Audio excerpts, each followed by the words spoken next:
இந்த பர்த்டே மந்த்ல எல்லாம் பிறந்தவங்களுக்கு என்ன மாதிரியான கிறிஸ்மஸ் கிஃப்ட்ஸ் கிடைச்சிருக்குன்றத பார்க்கலாம். ஓகே, ஃபர்ஸ்ட் ஒன் பாத்தீங்கன்னா ஜனவரிக்கு என்னது தரங்க ஃளைட் டிக்கெட் டு அடிக்கிற குளிருக்கு என்னால இங்கேயே இருக்கவங்க ஜான்வரியில் பிறந்தவங்க நார்த் போல்ல போய் என்ன பண்ண போறாங்க. ஓகே, அடுத்ததா பிப்ரவரிக்கு என்னது ஓப்பன் பண்ணலாம்.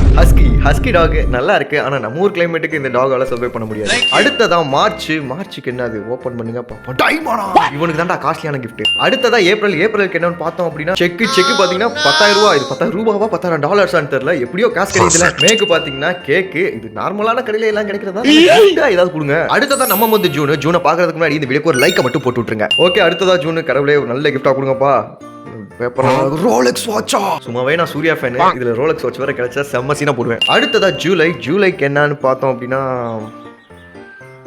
Used underwear. டேய் யாரோ யூஸ் பண்ண ஜட்டி.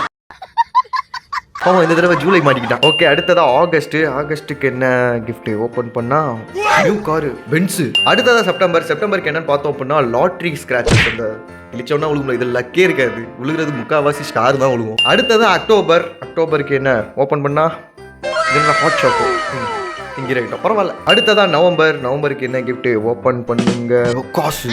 Oh my God. அண்ட் ஃபைனலா டிசம்பருக்கு பார்த்தோம் அப்படின்னா கிஃப்ட் கார்ட்ஸ். இதுல இருக்கிறத வச்சு நம்ம என்ன வேணாலும் பர்ச்சேஸ் பண்ணிக்கலாம் போல. சூப்பரா இருக்கு. எனக்கு இதுல ரொம்பவே பிடிச்ச கிஃப்ட் எதுன்னு பாத்தீங்கன்னா நவம்பரோட தான். உங்களுக்கு இந்த கிஃப்ட்ஸ்ல எது பிடிச்சிருச்சுன்றதையும் உங்களோட பர்த் மந்த் எதுன்றதையும் கமெண்ட்ல சொல்லிட்டு போயிருங்க.